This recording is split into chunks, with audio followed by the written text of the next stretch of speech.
됐어. 됐어. 네. 아, 혹시 계정이 분명히, 자료 올리실 거 있으시면 한번 테스트. 네네네. 지금 올리겠습니다. 예. 지금 들어오시는 분들이 조금만 더 있다가 너무 죄송합니다. 네네. 9시 10분에 정각에 다시 진행하는 걸로 할게요.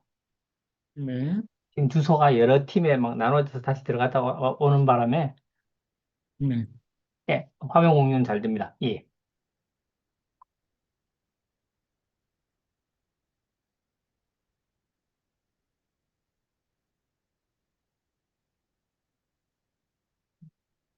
자, 들어오는 동안, 아까 하던 얘기 잠깐, 뭐, 꼭 안 들어도 되는 얘기니까요. 들어오는 동안 제 소개를 Recording in 드리겠습니다. progress. 자, 그래서 여러분들이 잘 알고 계신 그 뉴트레이트가 의약품 수준의 GMP를 받았는데, 그러한 GMP 심사 업무도 저희, 그 업무 중에 하나였습니다. 그리고 또 뭐, 또 이런 그 제품들에 대한 동물 실험, 그리고 이제 시험관 실험, 어떤 인체 유해성을 보는 게 있죠. 그러한 센터도 맡아 운영을 했었고요. 그리고 마지막에는 이제 소비자 제품, 또 개인 위생 제품, 우리가 많이 쓰는 샴푸, 린스, 뭐 여러 가지 화장품도 해당이 될 겁니다. 그리고 또 어린이 제품, 완구류, 뭐 이런 것들도 굉장히 중요한 제품이죠. 실제 사람들이 많이 쓰니까요. 그러한 물질에 대한 위해성 평가를 하는 또 센터를 맡아서 운영을 했었습니다. 그러다 보니 자연스럽게 어떤 아메이 제품에 대한 품질의 특성을 알게 되고 그런 품질 특성이 이거는 정말 대단한 기업이다라는 그런 어떤 비전을 갖게 된 거죠. 그래서 저 같은 경우에는 음, 이 아메이 품질로 사업의 비전을 본 경우가 되겠습니다. 예전에 세제가 한참 문제가 됐었죠. 아메이 세제가 워낙 이 제품이 좋으니까 너무 급속도로 한국 내 시장을 점유해 들어가는 거예요. 자, 그러다 보니 그때 당시에 산자부에서, 상공부였죠. 그때는 상공부에서 특명이 떨어졌었습니다. 저희 기관에 시험 의뢰가 들어왔어요. 그래서 도대체 아메이 세제가 뭐가 좋은지 좀 분석을 해 봐라라고 의뢰가 들어왔었죠. 그래서 그때 국내 아, 제품 4개와 그리고 해외 제품 4개, 총 8개의 제품을 선정해서 어, 그 국내의 세제 비교 평가 시험을 했던 적이 있습니다. 그때 당연히 세제, 아메이 홈이 들어갔었죠. 그래서 세탁 세제로 우리가 그 비교 평가를 했었는데 정말 그거 있죠. 장수 돌침대 별이 5개. 모든 항목에 있어서 아메이 제품들이 다 별 5개를 받았던 그 기억이 납니다. 그래서 실제로 뭐 제,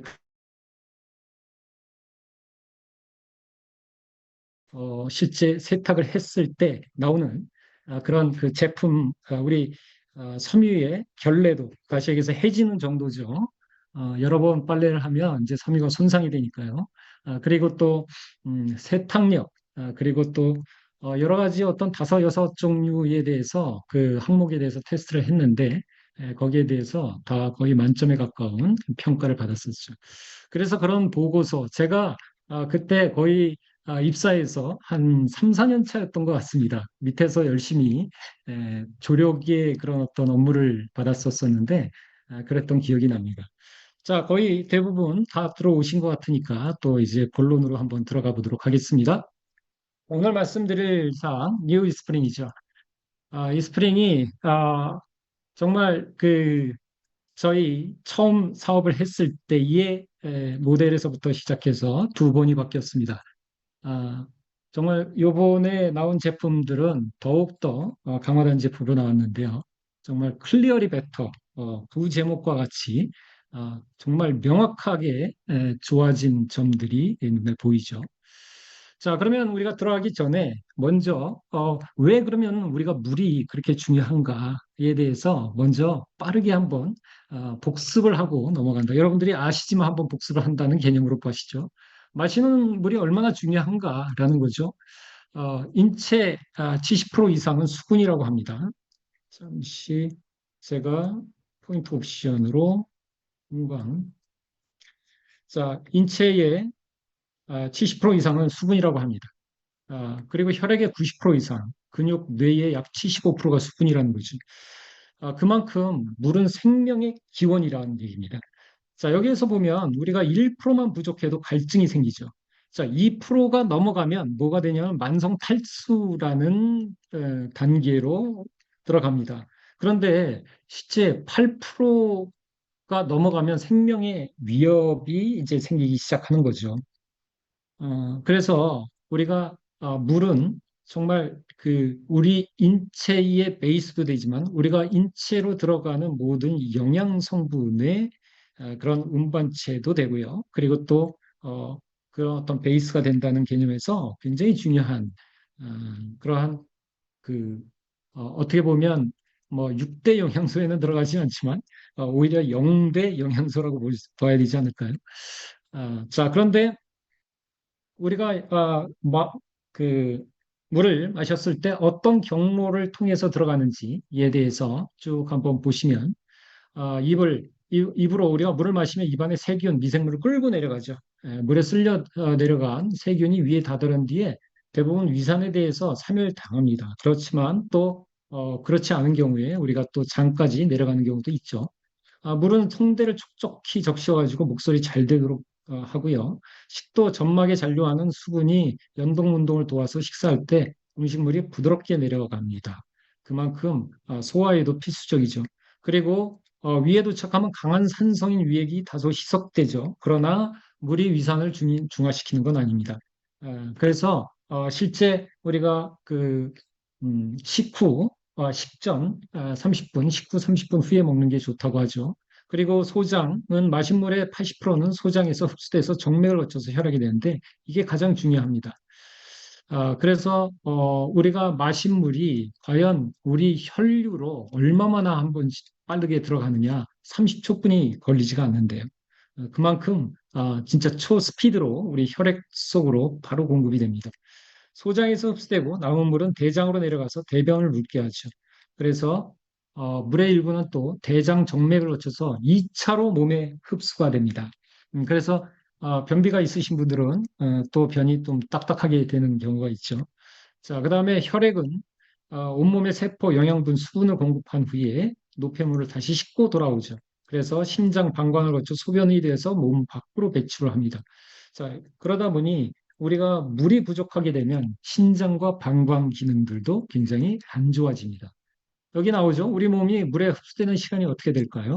어, 우리가 실제 혈액으로는 30초 만에 들어가고 뇌까지 가는데 1분뿐이 안 걸린다고 합니다. 뇌를 우리가 그 BBB, 브레인 정하고 우리 혈류가 들어가는 그런 어떤 장막이 있죠. 거기를 통과하게 돼 있죠. 그래서 1분 만에 뇌에 공급이 되는데 그다음에 이제 피부에는 10분 만에 들어가고 장기까지 가면 20분이 걸린다. 20분 만에 온 몸에 다 흡수가 된다. 그런 얘기죠. 아까 말씀드렸던 만성 탈수가 단지 2%예요. 근데 많은 사람들이 탈수 상태임을 인지하지 못한 채 오랜 기간 지속된다. 그래서 다양한 신체 기능 장애가 발생하죠. 자, 지금도 우리 많은 리더님들이 뭘 하고 계시죠? 다이어트 프로그램을 하고 계시죠. 저도 이번 다이어트 프로그램을 통해서 체지방만 5.9kg를 뺐습니다. 체지방만. 예. 그러다 보니 실제 또 다이어트 프로그램에서 많은 분들이 변비가 걸리는 경우도 있어요. 처음 3일은 물론 이제 또 쏟아내지만은 그 이후에 변비에 걸리는 경우들이 많습니다. 자, 근데 이런 만성 탈수에 들어가면 어떤 그 증상이 나오냐면 피곤함과 무기력함, 그리고 소화기능 저하, 변비, 두통력, 집중력 저하. 이 특징이 뭐냐면 진짜로 이게 물이 좀 부족하면 일이 안 돼요. 집중이 안 되고 그리고 글이 잘 안 써집니다. 그리고 업무가 굉장히 짜증나고 이런 경우들 있죠. 그러면 왠지 내가 어떤 정신적으로 좀 문제가 있다 그러면은 이거 탈수 증상 아닌가? 여러분들이 그렇게 보셔야 될 수도 있다라는 거고요. 그다음에 이제 피부 건조, 주름, 얼굴, 코가 붉어진다. 특히 피부가 건조해지는 것 같습니다. 특히 물이 부족할 때는 얼굴에 팔자주름, 그다음에 눈 밑에 주름, 그리고 또 발끝에 각질이 더 단단해지는 경우가 있죠. 그러면 물만 충분히 마셔도 피부가 윤기가 나는 경우가 있죠. 자, 그다음에 이제 근육이 경련되거나 약화돼서 쥐가 나시는 분들도 있고요. 그다음에 갈증이 없거나 갈증, 배고픔, 혼동하는 경우가 있죠. 갈, 그래서 이게 그 배고픈 것 같은데 물을 마시면 상당히 그 배고픔이 해소되는 경우도 있습니다. 그 이외에 뭐 뱃살도 증가하고요, 우울감, 그다음에 또 소변색이 짙어지는데 이런 그 소변의 색깔 가지고 여러분들이 또 판단을 하셔야 될 부분들이 필요하다. 그래서 좀 진해진다 그러면 탈수를 지금 조심하셔야 된다는 거죠. 탈수 원인이 뭐냐면 카페인 음료 중에서 특히 요즘에 뭐 커피 많이 드시잖아요. 과다 섭취. 그래서 이뇨작용이고요. 그다음에 또 알코올이나 과당 음료로서 우리가 분해 과정에서 수분을 엄청 소비를 합니다. 그래서 알코올을 우리가 맥주를 마셨다고 해서 배가 부르는데 실제로는 물이 굉장히 부족한 상태가 돼 가는 거죠. 분해시키기 위해서. 그리고 삼투압을 높여서 어떤 거 과당 음료, 당이 높은 음료들 그러면 삼투압을 높여서 수분을 손실을 시킵니다. 그래서 실제로 단 음식을 먹었다 그러면은 어느 일정 시간 갈증이 그 해소가 되는 듯하나 시간이 지나면 어떻게 돼요? 더 목말라 버리는 거죠. 그 이외에 여러 가지 이런 원인들이 있습니다. 만성적 설사, 구토, 과도한 발현이 땀 배출도 있고요. 만성적 소화기 증상도 있습니다. 그런데 중요한 것은 뭐냐면 우리가 그거를 평소에 갈증을 잘 못 느낀다는 얘기죠. 그래서 실제 우리가 그 핸드폰이나 또 여러 가지 그러니까 어떤 방법들을 통해서 내가 실제 하루에 얼마의 물을 마시는지 체크를 하고 그리고 또 특별히 며칠간 습관이 결정되기 때까지는 정착될 때까지는 메모를 해 가면서 실제 내가 마신 리터 양을 체크를 해 주는 게 좋죠. 뒤에 장기적 만성 탈수로 유발될 수 있는 질환을 한번 적어 놨으니까 한번 참조를 해 보십시오. 거의 대부분의 질환과 증상이 다 포함이 된다라는 겁니다. 자, 그러면 어떤 물을 마셔야 되느냐? 우리 몸에 있어서 정말 중요하고 근간이 되는 그러한 물이 좋은 물을 마셔야 되겠죠. 당연히. 근데 어떻습니까? 우리가 우리 당연히 아메이 사업자 같은 경우에는 이스프링의 물이 마셔보면 아니까 굉장히 우리가 거기에 충성도가 붙죠. 가장 아메이 정수기의 물에 이스프링의 물에 가장 충성도가 높은 사람이 누군지 아십니까? 어, 나이대가 어릴수록 충성도가 높아요. 그래서 어, 정말 갓난에 예를 들면 뭐 6개월 태어난 지 6개월이나 아니면 1년 또는 2년 미만 아이들이 물을 먹이면 다른 정수기 물을 먹이잖아요. 그러면 고개를 막 젓습니다. 그리고 이 스프링 물을 먹이면 너무 좋아하는 거예요. 그런 경험들을 많이 해보셨을 겁니다. 자, 그런데 우리가 일반적으로 수돗물을 많이 먹죠.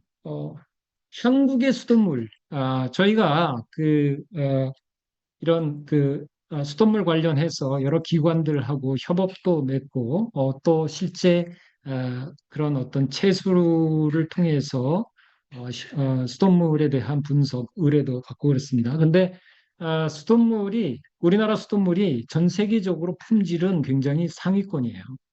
그래서 미네랄이 풍부하고 좋은 물입니다. 그리고 국제적으로도 인정받는 좋은 물인데 실제 그래서 국회의원들이 그 정수장에 가가지고 막 예전에 정수장에서 나오는 물을 딱 받아가지고 원샷하고 하는 그런 그 퍼포먼스도 하고 그러지 않았습니까? 그런데 실제 두 가지가 있어요. 첫 번째 하나는 저도 거기에서는 마음껏 들이마시죠. 그래도 품질이 어느 정도 보장이 되는 거니까요. 자, 그럼 문제는 뭐냐면 그 정수장에서 우리의 가정까지 왔을 때가 문제고요. 자, 두 번째는 뭐냐면 실제 어떤 특정한 시간대, 예를 들어 여름철이 되다 보면 우리가 그 품질이 굉장히 급격히 나빠질 때가 있습니다. 그리고 또 중요한 것, 저희 아내 장경화 리더도 예전에 회사를 다닐 때 어디를 다녔냐면요. 어, 그 화학회사를 다녔어요. 거기에 환경관리 담당자를 했었습니다. 그런데 그러한 회사에서 특징이 뭐냐면 비 오면 아, 내려보낸다. 여과를 안 시키고 막 내려보내는 거예요. 필터값 들어가고 돈 들어가니까 막 홍수나고 그럴 때 그냥 내려보내는 거죠. 자, 그런 예를 들어 어떤 돈의 논리에 묶여서 그렇게 그 내려보내는 경우도 있습니다. 그런 부분들이 있기 때문에 이건 보장을 못하는 거예요. 자, 그리고 실제 그래서 아까 얘기한 대로 정수장에서 가정까지 이송 과정에서 배관 수조 탱크, 중금속 유해 화합물 등에 대한 2차 오염이 발생을 한다라는 거죠. 예전에 저희가 정부 용역을 받아서 물탱크 안에 그 수조 상태에서 수조에서의 유해 물질 축척에 대한 연구 용역을 했던 적이 있습니다. 그런데 진짜 아, 30군데를 샘플링해서 들어갔는데 들어갈 때는 중무장하고 들어가야 됩니다. 왜 그러냐면 잘못하면 들어가서 어, 질식하는 경우도 있고요. 그다음에 실제 거기에서 표면에 살이 닿을 경우에 굉장히 그 살이 닿은 살에 트러블이 나는 경우들이 많습니다. 그만큼 유해 물질이 막 쌓였다는 거죠. 그래서 저수조 탱크 위에 아파트 단지 탱크도 있을 수가 있고 각 개인의 그 집의 탱크도 있을 수가 있는데 실제 많은 시간이 흐르면서 굉장히 위해 물질들이 쌓이고 그리고 거기에 예전에 뭐 여러 가지 얘기들이 있었죠. 진짜 그 미생물 배양기라는 말도 나오고 그리고 또 거기서 죽은 쥐도 발견되고 여러 가지 어떤 상황들이 있었잖아요. 자, 그런 부분들이 있다라는 겁니다. 자, 그래서 여기에서 우리가 잔류염소는 평소에 겨울철, 가을철엔 크게 문제는 안 될 것 같습니다. 근데 그게 장기간에서 우리가 마신다는 거죠. 그러면은 계속해서 우리가 그게 인체에 축적이 되는 부분들이 있는데 특히 여름철에는 어때요? 여러분, 여러분들이 그 수도국에 있다. 아, 정수장에 있다. 그랬을 때 제대로 예를 들어 물이 나갔는데 거기에 누군가 어떤 집단이 수인성 어떤 전염병이나 아니면 배알이나 집단적인 뭔가 트러블이 났다. 그러면 어떻게 될까요? 굉장히 곤란해지고 또 그 자리가 참 위태스럽겠죠. 그러다 보니까 어떻게 해요? 일단 자, 잔류염소를 통해서 즉각적인 급성적 그 어떤 트러블이 날 부분들은 별로 없거든요. 그러다 보니까 어떻게 되겠습니까? 그냥 일단은 아, 전염성 또는 수인성, 그러니까 전염병이나 아니면 또 어떤 집단적인 트러블이 나는 것들을 방지하기 위해서 그게 가장 중요하잖아요. 그래서 막 집어넣는 거예요, 여름철에는. 자, 그러다 보면 어떻게 돼요? 그러니까 염소가, 우리가 물하고 이제 반응을 해서 트리할로메탄으로 변경이 되고, 변화가 되고, 그 트리할로메탄이 장기적으로 우리 몸에 아주 안 좋은 영향을 끼치고, 암까지, 우리가 음, 암 발생 물질 중에 하나가 되는 거죠. 그래서 잔류염소에 대한 문제점들을 이렇게 쭉 얘기를 하고 있습니다. 읽어보시면 굉장히 어마어마하죠. 심장병, 각종 암을 유발시킨다. 콜레스테롤을 산화시켜 혈관 내 고착화시켜 심근관계 질병을 유발한다라는 것들. 이런 것들이 있어요. 자, 그래서 수돗물은 당연히 우리가 먹으면 우리가 실제 많이 여러분들이 데몬하죠. 잔류염소가 있는 물과 없는 물, 시약을 써가지고 아마 테스트를 많이 하실 겁니다. 자, 그런데 그 이외에 이제 잔류염소라든가 아까 얘기한 들은 배관 상태나 배관이나 아니면 저수조에서의 어떤 오염물질, 그 다음에 녹이 발생하는 것, 그건 옛날 얘기고 이제 새로운 물질들 때문에 이제 더욱더 골치 아픈 어떤 시대가 됐죠. 자, 그게 뭐냐면, 아, 우리가 그 먹고 남은 항생제 또 정신 그 질환을 위한 그런 어떤 여러 가지 제제들 이런 것들 그다음에 또 호르몬 제제 관련 제제 이런 것들을 그냥 무심코 다 어디에요? 버려버리죠. 어디에 버려요? 저수지에 쓰레기통에 버려서 또 물로 들어가는 경우도 있고 그다음에 또 어디에요? 양변기에 버리는 경우도 있죠. 자, 그렇게 되다 보니까 이제는 물속 오염물질이 아까 얘기한 녹이라든가, 그 다음에 미생물이라든가, 그 다음에 또 잔류염소 이런 거를 떠나서 잔류 의약물질이라는 게 더 파생이 됐다라는 겁니다. 자, 그래서 전 세계 모든 강이 약물 잔류물로 오염이 됐다라는 기사가 나와 있죠. 그리고 25%는 활성물질 잠재적 위험 농도 수준이다라는 거예요. 물론 그 농도가 즉각적으로 우리의 인체에 어떤 그 변화를 주거나 그다음에 또 어떤 그 약물이 우리가 약을 먹었을 때처럼 어떤 효과를 발생하지는 그렇게 즉각적인 발생은 안 하죠. 그렇지만 그런 것들이 장기적으로 거동이 됐을 때 여러분 우리가 그 옛날에 나이팅게일 아시죠? 나이팅게일이 왜 위대한 그 간호사였는지 아십니까? 어, 나이팅게일이 전쟁 중에 통계학을 적용해서 어, 전쟁 그 상황에서 총 맞고 대포 맞아 죽는 사람보다 야전 병원에 와서 감염돼서 죽는 병사가 5배는 많다. 그거를 통계적으로 밝혀냈어요. 그래서 그거를 통해서 굉장히 강력하게 군 그 행정 쪽에다가 요구를 했었고, 그런 그 병원의 진료 체계나 그다음에 위생 상황을 개선하는데 하나의 초석이 되는 그런 위인입니다. 그런 것처럼 우리가 지속적으로 이러한 항생제가 들어가 있는 약들을 먹었을 때 약에 대한 내성이 생길 수가 있다는 얘기죠. 장기적으로 먹었을 때는요. 그래서 지금도 병원에서 가장 문제가 되는 것들이 뭐냐면 내성균이에요. 그래서 실제 병원에 갔다 그 우리가 내성균에 감염되는 경우는 이 항생도 잘 듣지 않는 경우가 있잖아요. 그런 것처럼 우리 모두가 그런 어떤 위험에 노출이 될 수가 있다라는 거죠. 또 하나가 이제 과불화합물입니다. 과불화합물은 탄화수소 기본 골격 중에 수소가 불소로 치환된 경우인데 실제 여러 제품들의 아주 우수한 성능으로 말미암아서 뭐 많이 쓰이죠. 자, 그런데 대표적으로 PFOA하고 PFOS가 있죠. 자, 그래서 둘 다 발암물질이에요. 1군 발암물질, 2군 발암물질인데 실제 우리가 많이 알고 있는 부분이 뭐죠? 프라이팬의 코팅제죠. 그것 위에도 너무 쓰이는 데가 많습니다.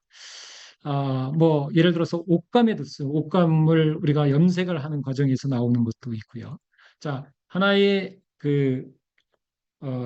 잠깐 한번 영상을 보도록 하겠습니다. 네, 과물화 화합물은 열에 강하고 잘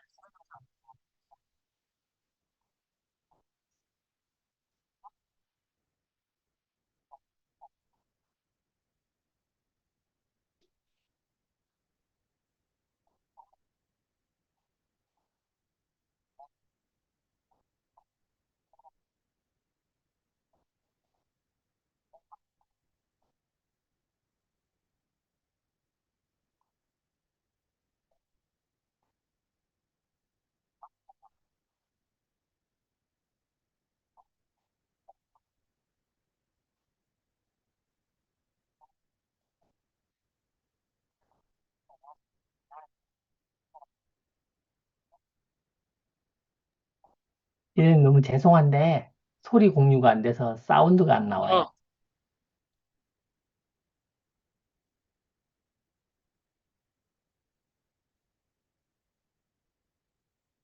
네. 제게 아니다 보니 다시 들어가다 보니까 공유가 안 된 것 같습니다.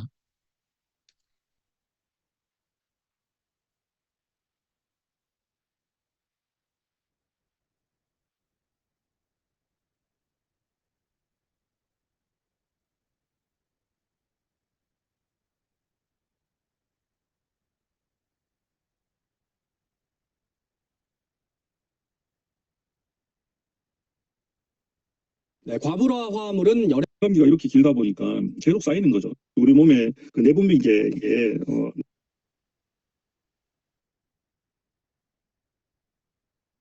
네, 과부라 화합물은 열에 강하고 잘 분해되지 않아서 활용도가 높지만 그만큼 장기적으로는 건강에 해롭습니다. 이에 따라 관련 기준을 강화해야 한다는 목소리도 커지고 있는데요. 이영관 기자가 보도합니다. 건축 자재와 표면 코팅제 등에 주로 사용되는 과부라 화합물 PFOA와 PFOS. 열에 강하고 잘 분해되지 않아 영원한 화학 물질이라고 불립니다. 인체에 축적되면 암이나 간, 심장 질환을 일으킬 수 있습니다. 과부라물도 들어오게 되면 반감기가 이렇게 길다 보니까 계속 쌓이는 거죠. 우리 몸에 그 내분비계에 나쁜 영향을 미치는 걸로 그렇게 되어 있고요. 김해 명동 3개 정수장에 대한 수질 검사 결과입니다.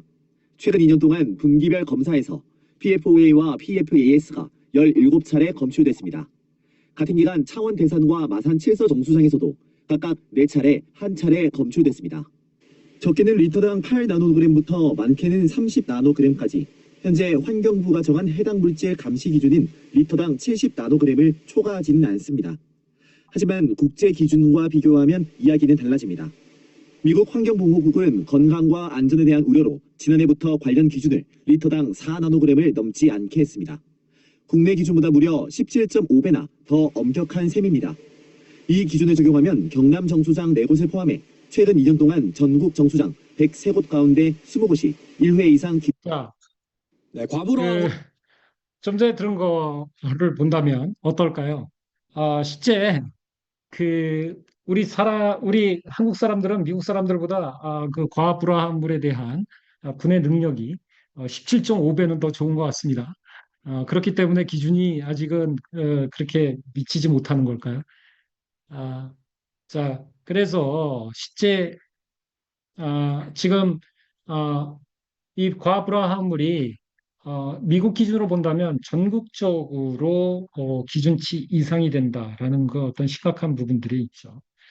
자, 그다음에 또 하나 이제 전국 모든 하수 처리장에서 마약이 검출됐다. 그래서 메스암페타민이 대표적인 그 우리 필로폰의 그 주요 성분 중에 하나죠. 자, 그런데 이런 그 메스암페타민이 검출이 된다는 거예요. 그만큼 지금 뭐 엄청난 마약이 우리나라도 이제 마약 안정국이 아니죠. 그런데 그 마약을 하고 남는 그 부분들이 우리가 아까 얘기한 뭐죠? 어, 그, 그 약품 성분들처럼 물로 버려져서 전국으로 나가는 어떤 상황들에 있다라는 거예요. 자, 그래서 물을 사먹는 세상이 됐습니다. 과연 상상하셨나요? 우리가 차라리 물을 사먹는다 해라라고 하는 건데 그런 때도 있었죠. 옛날에 영화 그러고 뭐 진짜 동이 김선달 같은 얘기였는데 지금은 너무나 당연한 부분이 됐어요. 자, 그런데 생수는 어떨까요? 생수는 미네랄이 풍부하지만 그 취수원의 오염도가 문제가 됩니다. 실제 저희도 생수에 대한 시험 테스트를 먹는 물 기준에 따라 가지고 이제 시험을 하죠. 근데 세균, 미생물, 박테리아 오염 방지를 위해서 오존 처리 방식들을 취하죠. 자, 그런데 실제 이그 우리가 생각하는 만큼 생수의 품질이 그렇게 깨끗하지 않다. 여러분, 생수병을 보면 왠지 안심이 되지 않습니까? 뚜껑을 딱 따면 따는 소리면서 이제야 뚜껑이 열렸다 하는데 실제 우리가 그 어떤 우리가 뚜껑을 따기 전에도 그 안에 어떠한 물질로 오염이 되어 있는지는 알 수가 없는 거죠. 실제로 이 생수 공장에 제가 한두 번 나갔던 적이 있습니다. 그런데 요즘에는 정말 자동화가 돼가지고요. 사람들이 별로 없어요. 그리고 실제 그 큰 정수장에서 매번 매 순간별로 그렇게 그 모니터링을 전 항목에 대해서 모니터링을 할 수 있는 그런 어떤 시설이 아직은 미약하다 그런 얘기죠. 그래서 특히 생수병이 햇빛에 노출되면 환경 호르몬의 검출이 가능성이 있습니다. 그래서 불투명 포장으로 바꿔야 라고 해서 이미 언제 나온 얘기인지 아십니까? 2013년 1월이에요. 그런데 지금 불투명 포장일까요? 아니죠. 그만큼 아직도 여전히 동일한 어떤 상황이다라는 겁니다. 자, 그래서 지금 최근에도 계속해서 전문 생수업체에서 수질 위반이 나고 있어요. 어, 생수가 실제로 여러분 생수 공장을 보면 우리가 여기에 생수명은 굉장히 다양하죠. 크리스탈, 스파클, 뭐 석수, 풀무원, 동원 이렇게 여러 가지가 있는데 실제 취수원은 비슷한 경우가 있고요. 그리고 또 한 공장에서 나온 게 브랜드명만 달리 가져가는 경우도 또 2차 브랜드로 납품이 돼서 출하되는 경우도 있죠. 자, 이런 것처럼 우리가 생수가 또 한 생수가 여러 군데에서 또 나오는 경우도 있습니다. 그런데 실제 생수가 어떤 점이 문제인가라는 거냐. 어, 자, 어, 영상이 진행이 안 되는데 그냥 제가 설명으로 드리겠습니다. 우리 그 생수 공장 한번 가보셨나요? 생수 공장 같은 경우에서는 이제 우리가 출하돼서 나오면은 바로 우리가 사업 설명처럼 어, 바로 우리 그가 각 개인이 사 먹을 수 있는 그런 편의점이라든가 또 그런 할인점에 가지를 않죠. 소매를 거쳐서 오게 총판 도매 소매를 거쳐서 옵니다. 그런데 그런 도매, 총판 이런 데 가보면 정말 야적을 이렇게 해놓는 경우들이 있어요. 그러면 하루 종일 땡빛을 받게 되는 거죠. 어, 더 나아가서 지금 소매점 있지 않습니까? 여러분들의 동네 마트를 한번 가보십시오. 마트를 가보시면 뒤쪽으로 거닐다 보면 생수를 보관하는 창고가 별도로 있거나 창고 있으면 괜찮아요. 그런데 그나마 야적을 하는 경우가 대다수다라는 겁니다. 자, 그렇게 됐을 때는 햇빛을 보게 되죠. 그리고 또 여름철에는 온도가 올라가죠. 그러다 보니 세균 번식이나 그다음에 햇빛으로 인해서 우리가 생수병 자체의 소재가 폴리에틸렌 그 PET 재질로 되어 있는데 이 PET 재질이 펫병이라고 그러죠. 다른 플라스틱 용기보다는 안전하다고 해요. 프탈레이트 같은 가소제 용출이 희박하다고 합니다. 그런데 조건 자체가 달라지면 얘기가 달라진다는 거죠. 직사광선을 장기적으로 노출하게 되면 아세트알데하이드, 포르말데히드가 용출이 됩니다. 저희가 화장품도 그렇고요, 식품도 그렇고 다 테스트하는 항목 중에 아세트알데하이드와 포르말데하이드가 있어요. 그리고 아이들 완구에서도 다 아세트알데하이드가 포르말데하이드를 체크를 합니다. 그만큼 플라스틱 제품에서 나올 수 있는 가장 위험한 물질 중에 하나이죠. 그리고 또 브로메이트가 검출이 될 수가 있습니다. 그래서 우리가 실제 이 페트병을 손에 쥐고 여러분들이 계속해서 또 만지면서 우리가 먹는 경우도 있죠. 자, 그랬을 때 실제 거기에서 미세 플라스틱도 많이 나오지만 또 하나가 어떤 보관 조건, 기존의 보관 조건이 어떠냐에 따라서 뭐 야적해가지고 뜨거운 열을 많이 받았다가 냉장고로 들어가서 차게 씨앗이 돼서 나왔어요. 그러면은 알 수 없는 거예요. 그랬을 때 이미 용출되어 있는 경우들이 많다라는 거죠. 마지막으로 생수의 가장 문제점 중에 하나는 생수 공장 네 곳 뭐 인근에 구제용 매몰지가 32곳이다 이렇게 얘기가 되는데 지금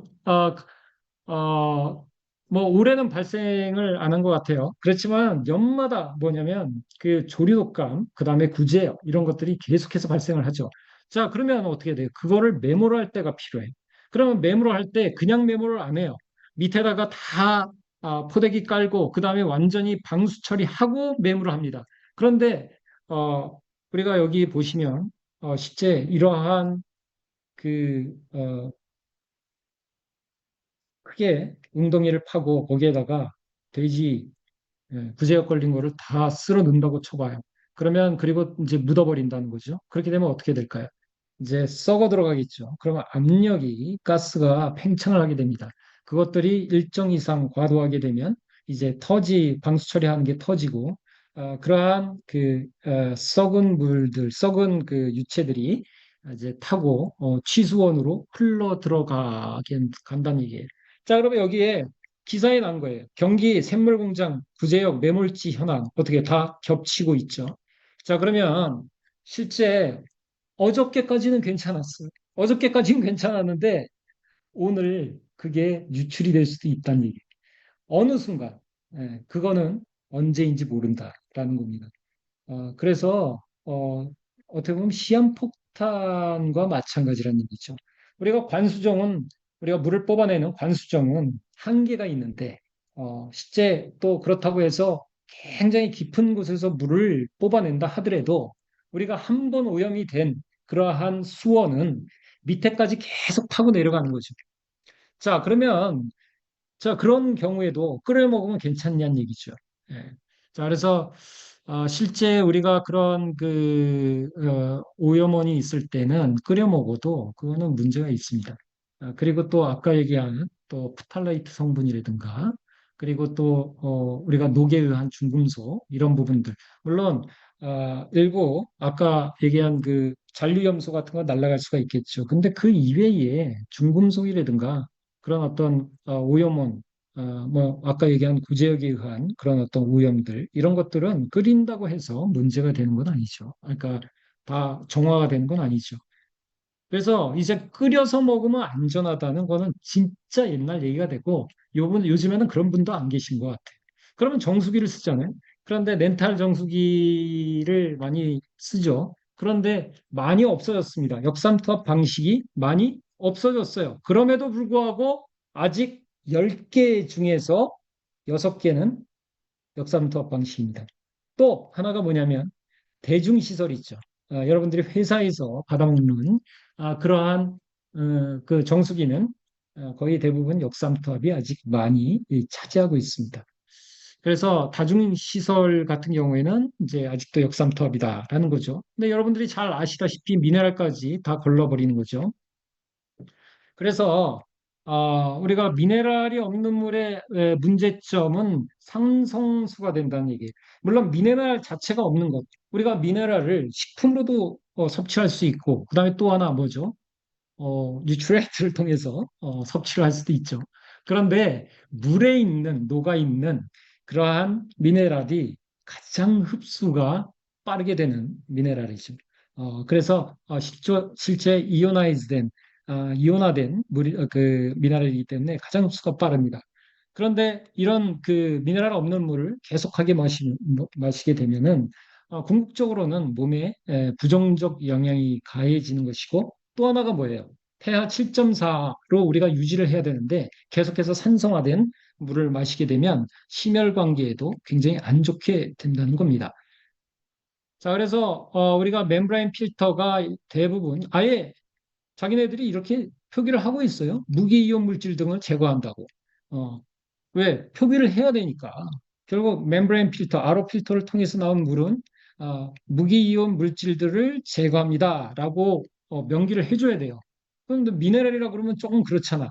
그러다 보니까 무기이온 물질이라는 조금 알쏭달쏭한 그러한 말로 변경이 되는 거죠. 자, 음, 그래서 실제 이런 경우들이 많다라는 거고요. WHO에서 2004년도에 이미 미네랄이 제거된 음용수의 건강상 위험에 대해서 기술을 하고 있습니다. 여러분 이거를 쭉 한번 읽어보시고 보다 보면 왜 우리가 미네랄이 제거된 음용수를 먹지 않아야 되는가 명확하게 아시는데 중요한 거는 뭐냐면 우리가 안 먹는다고 해서 되느냐. 예를 들어 여러분들이 마시는 음, 음료수도 실제 이런 그 역삼투압 방식으로 RO 필터로 걸러져서 만들어진 뭐가 있어요? 어, 그 음료수가 대부분 그렇단 얘기예요. 왜냐하면 음료수에서 문제가 발생하면 안 되잖아요. 그러다 보니까 철저하게 그 음료수를 만드는 베이스가 되는 물은 어, 기본적으로 역삼투압으로 걸러집니다. 자, 그렇게 되면 어떻게 되냐면 실제 굉장히 폐하가 높죠. 폐하가 굉장히 높고 그 다음에 미네랄이 굉장히 없어요. 그러다 보니까 어떻게 될까요? 여러분들이 마시면 오히려 여러분들의 몸에 있는 우리들의 몸에 있는 미네랄이 빠져나옵니다. 그런 상황이 발생을 할 수가 있다라는 거죠. 자, 마지막으로 얼음 정수기 판매량이 증가하고 있어요. 얼음 정수기가 지금 최근에 나온 기사입니다. 그런데 6월 14일자 기사인데 전년 대비 10에서 20% 늘었대요. 자, 그러면 이거를 보는 순간, 야, 정말 우리가 항상 망각의 동물이구나라는 것들이 너무나 느껴지죠. 아, 실제 이 얼음 정수기가 얼마나 문제냐. 매년 고발 프로그램에 나올 정도입니다. 매번 나올 정도예요. 한번 보겠습니다.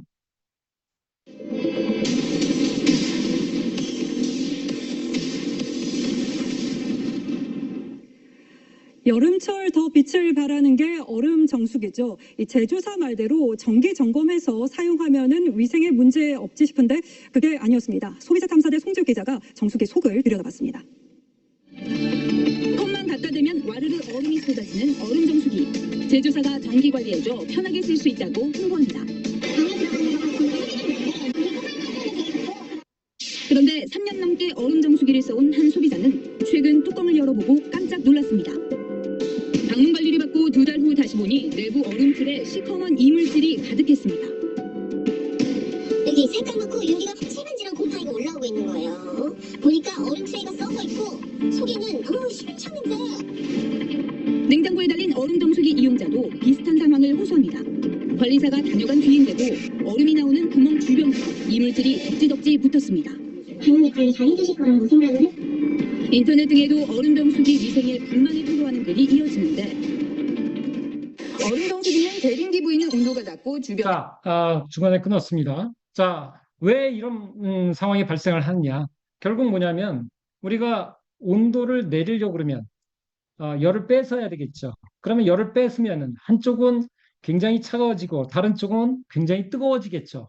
자, 열을 뺐으니까 그 열을 빼서야 되면 우리가 냉장고를 보면 뒤쪽에 가면은 우리가 방열판이 있죠. 그런 것처럼 뜨거워진단 말이죠. 그런데 정수기 안에 물이 들어가는 관로가 있고 그러면 얼음이 들어가 있는 부분이 있어요. 자, 그러면 거기에 결로가 생기고 결로도 생기지만 또 그것 자체가 열을 받아서 뜨뜻해지는 거죠. 자, 그렇게 되면 우리 관로에 있는 그러한 그 물들, 그 다음에 저장고에 있는 물들이 어떻게 돼요? 다 어떻게 보면 세균 배양기가 될 수가 있다. 그러니까 한 번 오염되면 끝장나는 거죠. 자, 그런 어떤 상황입니다. 자, 그리고 많은 업체들이 이제 그러다 보니까 역삼 투합 방식의 제품들을 사용하지 않고 이제는 뭐예요? 직수 방식을 많이 적용하고 있죠. 여러분들 이제는 역삼투합이 아닌 우리도 역삼투합 아니야 라고 얘기를 하는 경우들이 많습니다. 그래서 나노필터라는 그 명칭을 붙었어요. 근데 나노필터가 실제로 우리가 역삼투합 RO 필터보다 공국을 조금 더 넓힌 거라고 볼 수가 있어요. 자, 그러면 어떻게 돼요? 우리가 공국이 넓어지면 그만큼 우리가 물 분자만, 미네랄까지 제거를 해버리고 물 분자만 나왔는데 이제는 공국을 약간 벌려줬어. 그러다 보니까 위해 물질까지 나올 수가 있겠죠. 그런데 실제로 박테리아나 바이러스나 어떤 중금속을 제거할 수 있는 그러한 크기의 공국이다라고 얘기를 하지만 실제 거기에 대한 어떠한 근거된 자료들, 예를 들어서 성능평가, 이 필터에 대한 성능평가 내용들이 어디서 확인할 수 있냐는 얘기죠. 여러분들이 실제 제조사에 한번 전화해서 물어볼 때 그것을 판매하는 그 회사에서 아메이처럼 그런 어떤 제거율과 유효정수량을 명확하게 제시하는 데가 별로 없다. 거의 없다는 얘기죠. 그래서 실제 우리가 이러한 어떤 상황들에 우리가 좋은 물의 조건들이 이런 좋은 물의 조건들이 있는데 미네랄이 풍부하고 잔류염소 없어야 되고 유기화물 같은 유해물질 없어야 되고 용존산소 풍부해야 되고 세균, 박테리아, 미생물 등에 오염되지 않아야 되고 그리고 마셨을 때 건강상에 그러니까 맛도 좋아야 된다. 그런 얘기가 되겠죠. 자, 그러면 지금부터 한번 집중해서 들어보십시오. 한번 몇 가지 포인트를 두고 좀 말씀을 드려야 돼요. 우리나라는 정수기의 기준 규격 및 검사기관 지정고 시의 별표 1 정수기 구조재질 성능 검사 방법이 있습니다. 거기에 따라서 시험을 하고 있어요. 자, 그런데 우리를 비롯한 그러니까 이스프링을 비롯한 많은 정수기 업체가 도전하는 게 있죠. 이미 아메이는 모든 항목을 다 땄죠. 그렇지만 많은 업체들이 이 NSF 인증을 받으려고 해요. 자, 그랬을 때 NSF ANSI 그 미국 규격이죠. 공통적으로 ANSI와 NSF가 같이 그 만드는 규격인데 42번 심리적 효과, 그다음에 53번 건강에 미치는 효과, 그리고 최근에 나온 401번 새로운 컴파운드에 대해서 뭐 예를 들어 아까 얘기한 그런 미세 플라스틱이라든가 그다음에 또 의약품, 잔류물질 이런 것들이 해당되겠죠. 자, 그런데 자, 여기에서 한번 여러분들이 상식적으로 알아두셔야 될 케이스 1입니다. 케이스 스타디예요. 그건 뭐냐면 국내 정수기 기준은 수질 검사 방법은 공정시험 방법에 따르는데 일반 정수 검사는 기본 네 항목만 받으면 돼요. 다시 얘기해서 유리잔료, 염소, 색소, 탁도, 클로로포름 딱 네 항목만 받으면 그냥 정수기 팔 수 있습니다. 두 번째, 선택 정수성. 물론 이제 역삼 투합 방식은 여섯 항목이에요. 경도하고 질산성, 질소가 더 포함돼요. 그래도 여섯 항목 따면 판매할 수 있다는 거죠. 자, 그리고 선택 정수 성능 검사가 내가 신청을 해가지고 표기를 하는 거예요. 그거를 통과했을 때 표기하는 거예요. 기본적으로 NSF도 동일한 방식입니다. 그래서 NFS도 우리가 42번, 53번, 401번이 있는데 중요한 거는 뭐냐면 워터 소스에서 검출 가능하다고 알려진 물질 중에서 제조자가 신청한 품목에 대해서 우리가 테스트를 하는 거죠. 자, 그러다 보니 중요한 건 여러분들이 한국의 정수기를 보면 확실히 확인을 해야 되는 게 뒤에 이 검사 필증이 붙어 있어요. 그러면 이런 것들은 뭐예요? 유리 잔류염소, 색소, 탁도, 클로로포름 딱 네 항목만 받고 그냥 정수기 판매하는 데입니다. 자, 그런데 요거는 뭘까요? 요거는 네 항목, 뭐 이건 역삼투합이니까 두 항목 더 들어갔네요. 그리고 특수 정능, 성수 성능으로 추가적으로 이렇게 신청해서 딴 거죠. 요 부분들입니다. 자, 그런 차이점이 있다는 걸 아시고 중요한 거 하나는 뭐냐면 유효 정수량 평가가 있어요. 유효 정수량 평가는 국내 정수기 아까 얘기한 그 기준은 클로로포름에 대해서 역삼투합 정수기는 경도 질상선 시험까지 요것만 뭘 해주면 돼요? 유효 정수량 평가를 해주면 된다는 얘기입니다. 다시 얘기해서 유효 정수량이라는 거는 25% 우리가 캐파가 있죠. 우리 그 필터의 유효 정수량이 있습니다. 그 정수량이 25, 50, 75, 100, 120까지. 자, 그래서 우리 아메이 정수기는 5,000리터가 유효 정수량이죠. 그러니까 얼마까지 해요? 6,000리터까지 우리가 테스트를 한다. 그렇게 되는 거죠. 자, 그런데 국내 정수기 기준은 야, 그거 다른 거 안 해도 돼. 요것만 해도 돼라는 겁니다. 그래서 실제 우리는 유효 정수량이 아까 얘기한 대로 이렇게 많은 부분들을 특수 정수 성능으로 다 땄어요. 그렇다고 해서 120%까지 이 모든 항목을 다 테스트했느냐? 그렇지 않은 경우가 많습니다.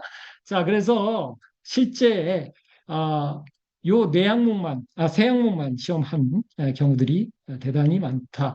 그리고 NSF 안시 53번은 거꾸로 반대로 신청한 모든 항목에 대해서 120% 도달 시에 우리가 120%까지 채취 분석을 한다는 얘기죠. 그 얘기는 뭘까요? 다시 여기서 아메이의 정수기 인증에 나온 모든 테스트 항목들을 통과했죠. NSF 53번과 401번. 자, 그런데 그거는 120% 도달 시까지 모든 것들을 다 테스트했다는 얘기고요. 자, 그러면 한국의 정수기 기준은 언제 채수해갖고 아까 클로로포름은 120%까지 하는데 나머지는 그러면 어떻게 테스트를 하느냐라는 거죠. 그러면 유입수 100리터가 정수기 통과한 후에 채수해요. 자, 그러면 생각해 보세요. 유입수 100리터라고 그러면 대략 몇 일치가 됩니까?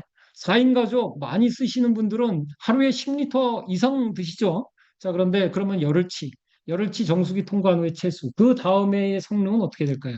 I don't know죠. You don't know? 누구도 몰라요.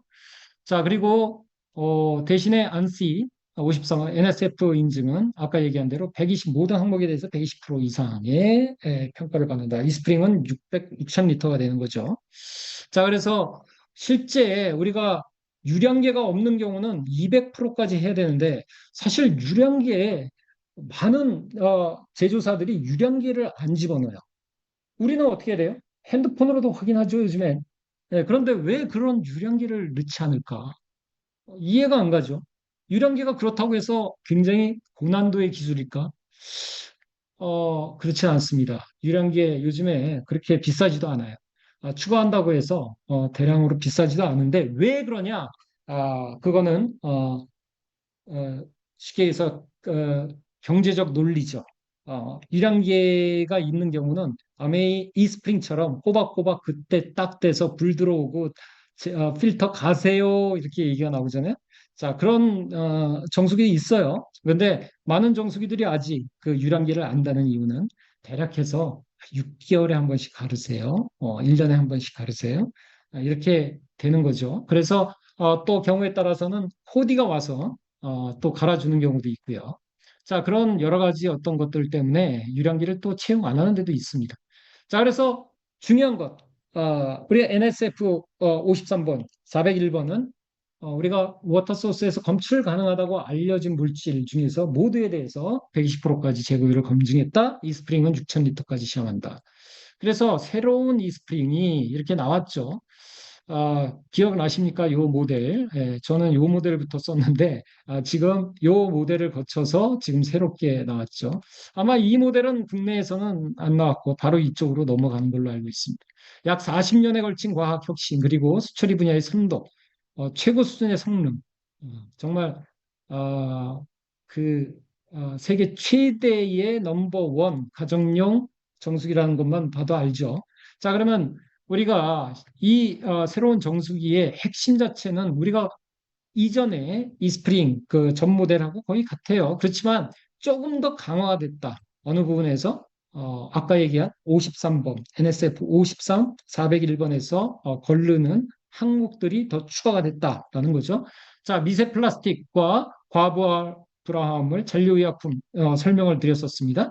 이제 미세 플라스틱의 99%를 제거하고 과부하물을 우리가 이전에는 두 종에서 이제 7종으로 확대가 됐죠. 더 세분화가 됐습니다.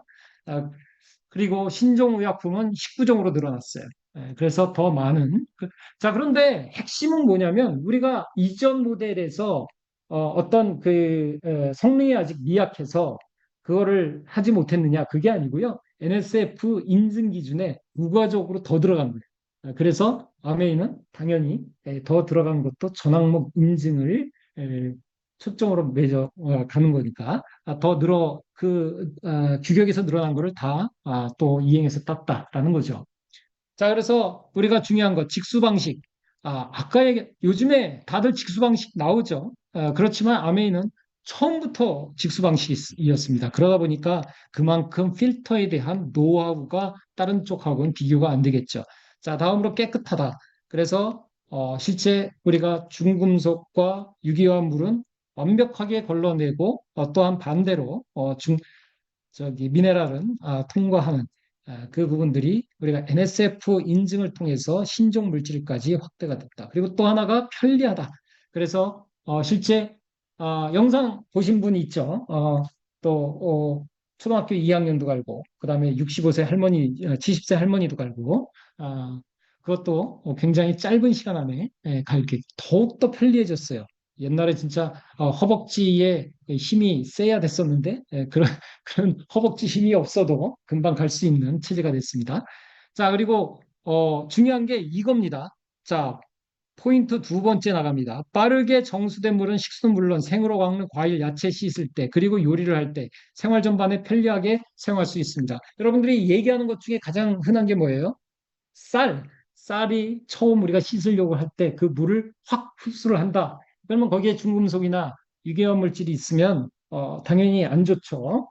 그런 것처럼 우리가 무엇을 씻을 때도 충분히 활용을 해야 돼요. 자, 그리고 또 하나가 우리가 여기에 이스프링 E3 카본 필터라고 해서 아까 얘기한 대로 170개 이상의 오염 물질을 효과적으로 감소한다는 것들을 어때요? NSF에서 6,000리터까지 시험을 해가면서 검증을 했다라는 얘기가 되고요. 자, 그래서 우리가 프리필터와 그 다음에 디펜스 가드, 그리고 또 마지막으로 카본 블럭까지 3단계로 우리가 필터가 구성돼 있죠. 그래서 1단계에서는 큰 입자와 퇴적물 모래를 부직포 재질로 걸러주고, 그 다음에 디펜스 가드에서 미세 플라스틱 포낭, 병용균의 미세 입자를 제거한다라고 하는데, 미세 플라스틱이 99% 제거된다 그랬어요. 자, 그런데 중요한 거는 NSF 기준은 85%다 이거예요. 근데 85%인데 85%까지 제거하면은 입증되는 겁니다. 그 성능이. 그런데 아메이는 99%까지 검증했다. 그런 얘기입니다. 거기에 대한 설명을 제가 올려놨습니다. 그래서 중요한 거는 우리가 마이크로플라스틱에 제거한다고 주장하려면 85% 이상 걸러내는 것이 입증돼야 되는데 뭐예요? 이 스프링은 99%까지 입증했다. 그런 얘기가 되는 거죠. 자, 다음으로 아까 얘기한 대로 신종의약품 19종으로 늘어났습니다. 그래서 뭐 설파멜라진, 설파메타진, 뭐 설파 계열이 쭉 있죠. 보통 항생제에 들어가는 거죠. 그 이외에 또 정신성 의약품 대사물 성분. 그러면 실제 아까 얘기한 대마성, 또 그다음에 또 필로폰, 암페타민 이런 것들이 실제 어느 정도 검증이 된 거예요. 자, 그렇다 그러면은 우리가 먹는 이스프린 같은 경우에는 그런 향정신성 의약품 또 마약 성분도 어느 정도 걸릴 수 있다라는 거죠. 입증이 된 거죠. 그 이외에 아까 얘기한 과브라움을 정 7종의 여과 성능.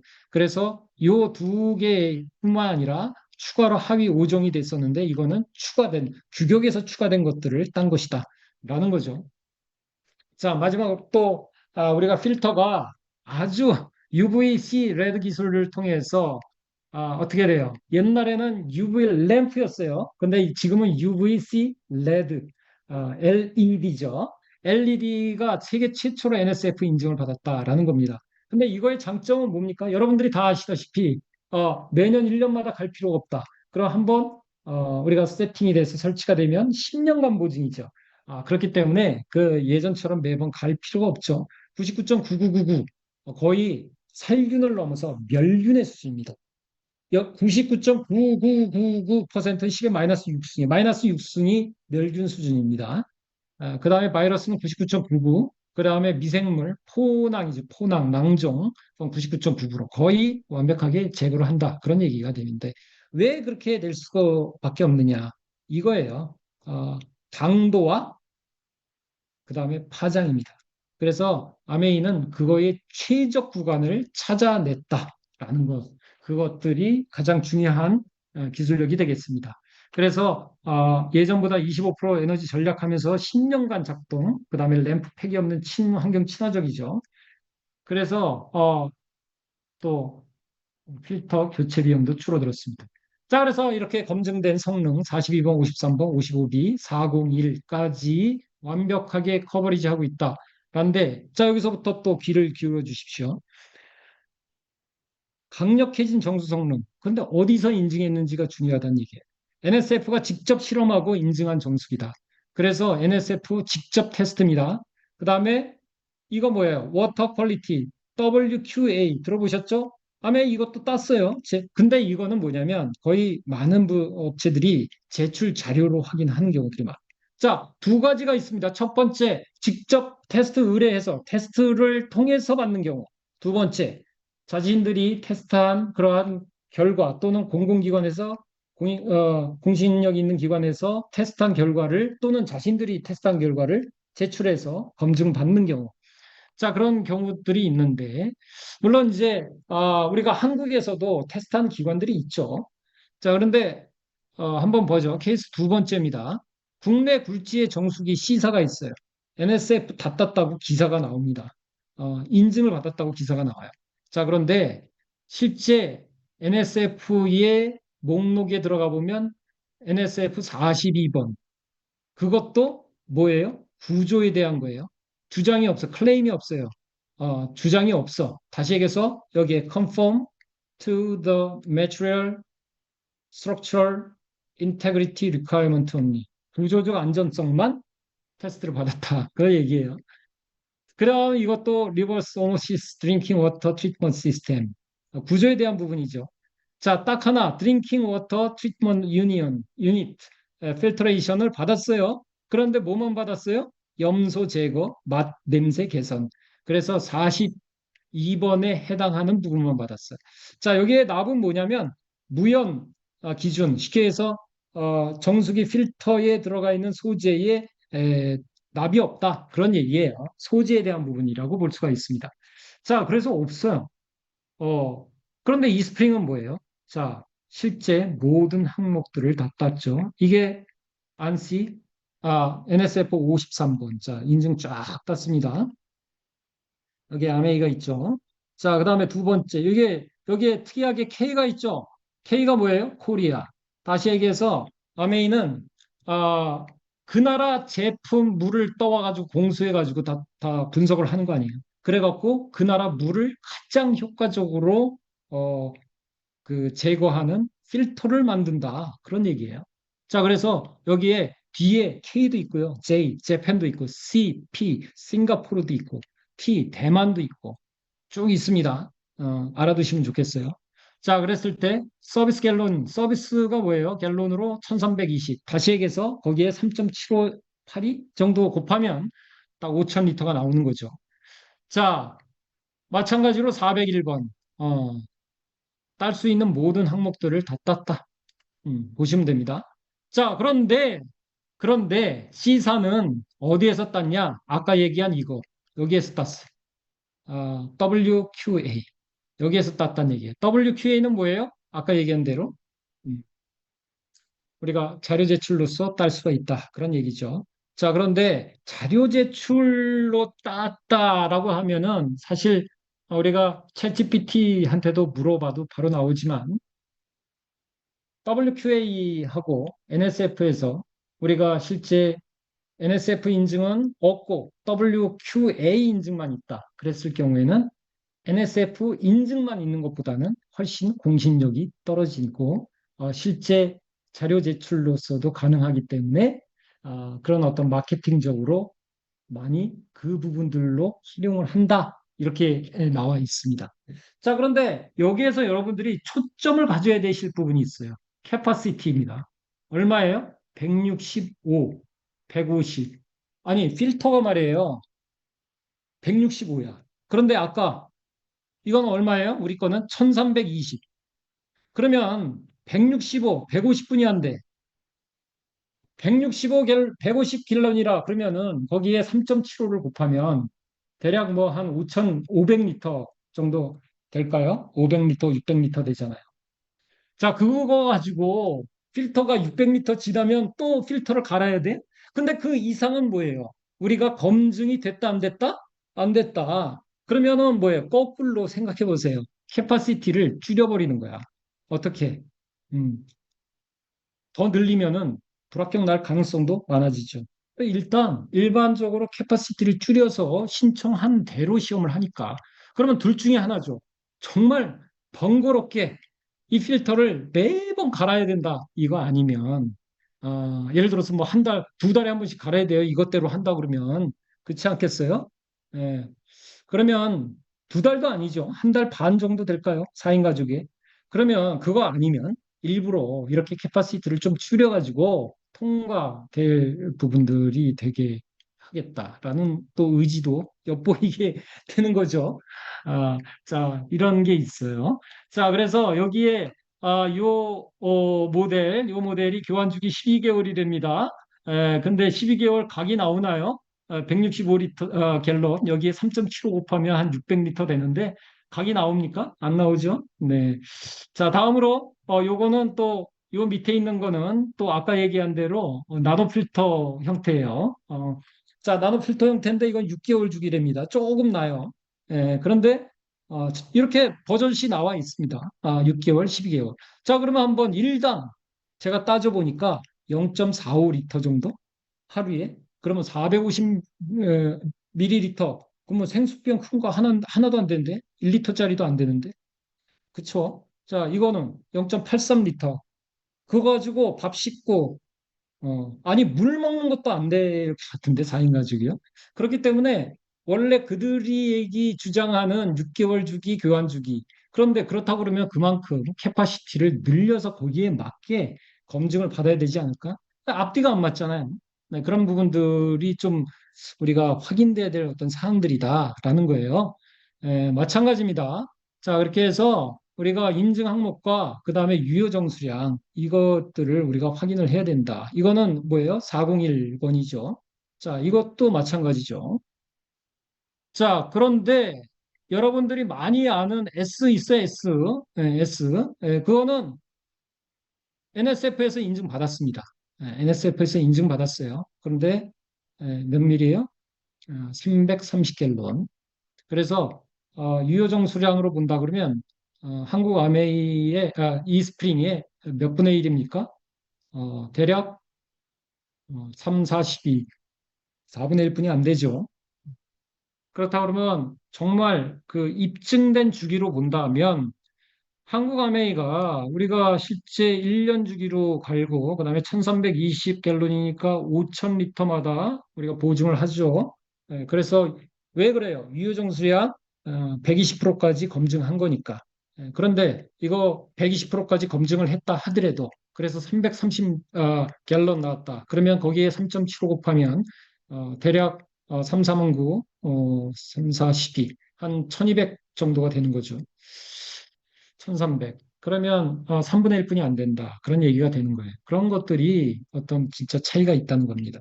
그래서 NSF 인증 정수기 검증 사항은 실제 어떤 항목을 인증받았는가? 두 번째, 유효 정수량이 얼마나 되냐? 세 번째, 어느 기관에서 받았냐? NSF냐? WQS냐? 그 다음에 컴포넌트에 대한 인증은 정수 성능 인증이냐? 이런 부분들을 보는 거죠. 그래서 우리가 이 스프링 마지막 장점 너무나 쉽다. 그래서 핸드폰까지 이제 연결이 되고 그다음에 필터 교체 너무 잘 된다라는 것들이 있죠. 자, 그래서 예전에 우리 옛날 모델과 비교해서 뭐가 강점인가에 대해서 제가 비교표를 띄워놨습니다. 뭐 토탈 컴포넌트가 160개에서 170개로 늘어났다. 그다음에 또 의약품 쪽에 9개에서 19개 늘어났다. 제거 성능이 이런 차이가 있고요. 그다음에 필터 체인지 5분. 야, 저는 5분 안 되던데 옛날 거 갈 때 5분이 아니라 한 15분 걸렸던 것 같습니다. 근데 이거는 2분 만에 갈 수가 있다. 똑같이 유효 정수량은 5,000리터. 그다음에 UV 램프가 가장 크죠. 10년 10년간 보증. 그래서 실제 변경이 없다. 그리고 또 요번에 홈 어플리케이션이 들어와서 편리해졌다라는 거고요. 새로운 이스프링과 타 제품 비교해 보면 우리가 아까 제가 설명했던 부분, 이 부분들을 한번 여러분들이 우리가 초점을 잡으시면 되겠습니다. 이번에 이스프링 10개월 무이자 할부 프로모션 있죠? 여러분들 그거 한번 주의하셔서 정말 우리가 저는 이 이스프링만큼은 이스프링하고 뉴트리에이트는 우리 저 장경화 리더한테 지지 않고 전달을 했어요. 물론 요즘에는 아무래도 또 좀 전세가 역전이 된 듯한데 초기에는 저의 주 종목이 이스프링하고 뉴트리에이트였습니다. 그만큼 남성 사업자가 전달을 잘 할 수가 있습니다. 10개월 무이자 할부 들어갔죠. 그리고 또 실제 스마트 페이를 통해서 구매를 할 수가 있다라는 것 정말 좋은 기회인 거. 그래서 지금 뭐예요? 6월 달이죠.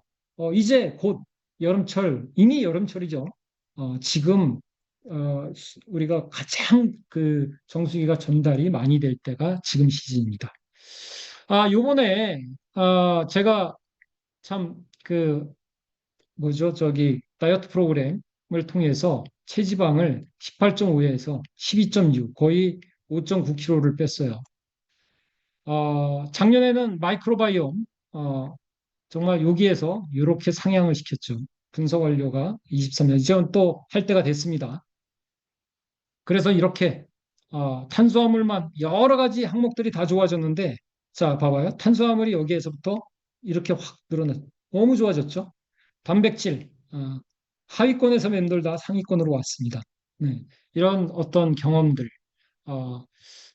자, 또 하나 뭐냐면 최근에 그 어떤 그 친구 와이프가 스텐트계 약물을 처방받았다고 먹으려고 그러는 거를 일단 스탑시켰어요.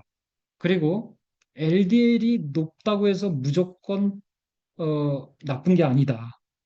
LDL도 좋은 LDL이 있고 나쁜 LDL이 있는데 거의 많은 부분들이 LDL이 좋은 LDL이다. 그 정말 추가적인 검사를 한번 해봐라. 나도 똑같이 그렇게 LDL 수치가 높았는데 이 LDL이 정말 거의 우리 세포막의 원료가 되고 그 다음에 또 실제 운반체 역할을 하죠. 영양분을 세포로 가져가는 리포 아, 로우 덴시티 리포프로테인이잖아요. 근데 그런 역할을 하는 건데, 실제로 LDL을 스텐트계 약물로 계속 제거를 하다 보면 생기지 못하게 하면 어떻게 돼요? 영양 손실이 오고, 실제 세포가 굉장히 마르게 되죠. 자, 그랬을 때 중요한 거는 뭐예요? 검사 포인트 LPA. 요 부분들이 가장 중요한 부분인데, 저는 예전에 그렇게 해서 추가적인 검사를 받아가지고, 요 빨간색 부분 있죠? 요 부분만 문제가 되는 거예요. 근데 단지 뭐예요? 1.7%, 1.7%. 그래서 전체 LDL, VLDL, 미드 LDL, LDL 다 좋은 거예요. 우리 몸에 필요한 거. 요 빨간색 1.7%만 안 좋은 거. 그래서 실제 스몰 LDL 1.7%로 상대적으로 낮은 비율. 그래서 추가적으로 검사 받아라. 그래서 그분이 검사 받고 실제 어, 그것들을 안 먹고요. 오히려 우리 뉴트리라이트를 꾸준히 복용하게 됐습니다. 자, 이 얘기를 왜 드리냐면 우리가 웰리스 코치로서의 역할들이 있다는 얘기죠. 결국 우리가 체험해야 된다는 얘기. 체험하지 않고는 우리가 실제로 그런 웰리스 코치의 역할을 하기가 힘들다. 그런 얘기입니다. 어찌 보면 우리의 라이프 스타일이 곧 비즈니스가 되는 거죠. 그래서 그게 이제는 우리 웰리스 코칭 플랫폼 비즈니스로 확장돼 나가는 것인데 다시 얘기해서 먼저 뭐가 필요하냐? 이 스프링을 전달할 때 내가 써본 최고의 감동 스토리텔링이 필요하다는 얘기예요. 그러면 여러분들이 지금까지 써봤을 때 내가 내 몸의 변화를 느껴보셔야 되고 실제 그러한 스토리를 더 많이 가져가야 된다. 그래서 내 파트너가 그다음에 나의 소비자가 이 스프링을 통해서 변화되는 것들에 대해서 계속해서 그 스토리를 쌓아나가셔야 된다는 얘기죠.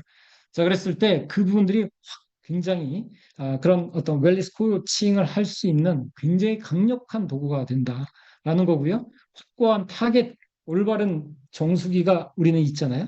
거기에 명확한 정보와 지식이 받쳐주고 중요한 게 목표죠. 내가 이번 여름에 정수기 10대 전달하겠다. 그러면 명단을 작성하게 돼 있습니다. 그리고 실제 아까 얘기한 대로 여러 가지 툴들을 실제 우리가 계속해서 그 메일링 서비스도 되고요. 그 다음에 또 카톡을 통해서 정보를 꾸준히 전달하고 가서 만나서 이야기하는 게 가장 큰 툴이겠죠. 그리고 무엇보다도 우리가 정말 좋은 정수기를 통해서 그분의 건강을, 그 다음에 또 정말 좋은 물을 체험시키겠다. 평생을 먹을 수 있는 좋은 물을 제공하겠다라는 사명감과 열정만 있으면 누구나 정말 이번 여름에 또 파이팅 정말 10대 전달 또 20대 전달할 수 있는 그런 놀라운 시간이 되었으면 합니다. 자, 여기까지 마치도록 하겠습니다. Recording stopped.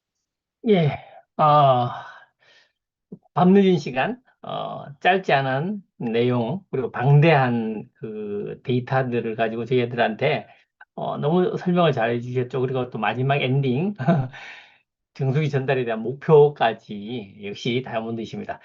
우리 모두에게 정말 최고의 퀄리티가 있는 정수기 강의를 해주시는 우리 방향서 다이아몬드님께 마음의 박수를